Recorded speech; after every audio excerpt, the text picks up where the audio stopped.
On a misty morning at Bolich Middle School, families spanning generations gathered to make their mark on local history.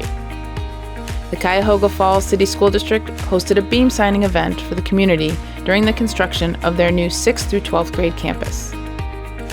Students, educators, alumni, and residents were invited to sign their names on one of 3 steel beams that will be installed as part of the new school's Performing Arts Center.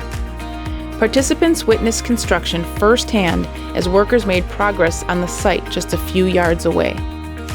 Informational easels with design details and samples of interior materials for the project were displayed.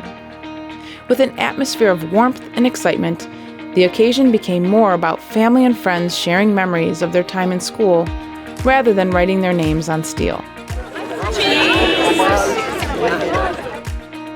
Longtime friends were reunited.